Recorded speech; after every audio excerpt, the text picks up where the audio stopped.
भारतवर्ष में एक गांव है जिसका नाम सुजानपुर गांव है। उस गांव में एक भक्त था और धनी था। रोज भगवान की सेवा करता था और बड़ा प्यार करता था। कन्हैया जी को वह एक बात मन ही मन कहता था। बात कहता था, मैं जानता हूँ कि तुम्हारी अनुकृपा से यह सब कुछ मेरे पास है, लेकिन मेरे दिल की इच्छा है कि मुझे इस बात का एहसास हो कि तुम हो। एक दिन रात में सपने में कृष्ण भगवान ने उसे दर्शन दिए और बोले, देख, यह तेरी आंखें हैं। मैं उनसे दिखाई तो नहीं दूंगा, पर मैं तुझे एहसास करा दूंगा और जता दूंगा कि मैं तेरे साथ हूँ। जब तुम सुबह सैर पर घूमने जाओगे, जहाँ रास्ते पर तुम्हारे पैर जब रेत पर पड़ते हैं तो देखना, वहाँ 4 पैरों के चिन्ह होंगे, 2 तुम्हारे और 2 चिन्ह मेरे पैरों के। मैं तुम्हें जता दूंगा कि मैं तुम्हारे साथ हूँ। भगत बहुत आनंद में रहने लगा और रोज भगवान का धन्यवाद देने लगा। लेकिन वह कौन सा जीव है जिसके जीवन में कालचक्र ना हो, एक बार ऊपर जाकर नीचे ना आए, धन के बाद पतन ना हो। यह जीवन का काम ऐसे ही चलता गया।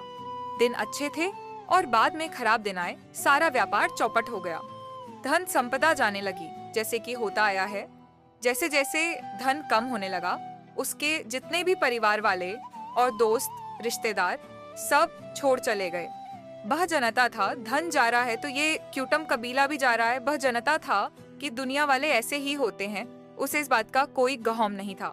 वह जनता था, जब सफलता की बांसुरी बजती है तो सब साथ होते हैं, और जब खराब समय में सब साथ छोड़ देते हैं, इस बात का एहसास नहीं था। वह रोज की तरह सुबह सैर पर गया, जहाँ 4 पैरों के चिन्ह की जगह उसे 2 ही नजर आए। यह कहानी झूठी या अच्छी नहीं लग रही है तो आप यहीं से छोड़ दें। भक्त का दुख का कारावास टूट गया। वह घर मंदिर में ठाकुर जी के सामने बैठ के रोने लगा और बोला, प्यारे, मुझसे ऐसी कौन सी खता हुई जो तुमने भी मेरा साथ छोड़ दिया। रोते हुए बोला, ये दुनिया वाले ऐसे ही हैं जो मेरा साथ छोड़ गए। मैं जानता था, पर आप भी मेरा साथ छोड़ देंगे। मुझे ये नहीं पता था मुझसे ऐसी कौन सी खता हुई। प्यारे रोता बिलखते हुए ठाकुर जी से कहता, मैं कैसे जीऊं। प्यारे रोते रोते ठाकुर के मंदिर में सो गया। सुबह वह सैर पर गया, उसे 2 चिन्ह नजर आए। समय बीतता गया, पुराने समय की तरह सब वापस लौटकर आने लगा। उसे इस बात का कोई गम नहीं था। यार दोस्त रिश्तेदार परिवार वाले सब लोग उससे मिलने लगे। बस उसे इस बात का एहसास था। प्यारे, तुम भी छोड़ गए बा। रोज की तरह सुबह सैर पर घूमने गया तो भगत की आश्चर्य की सीमा न रही। उसे वहाँ 2 चिन्ह की जगह 4 पैरों के चिन्ह नजर आए।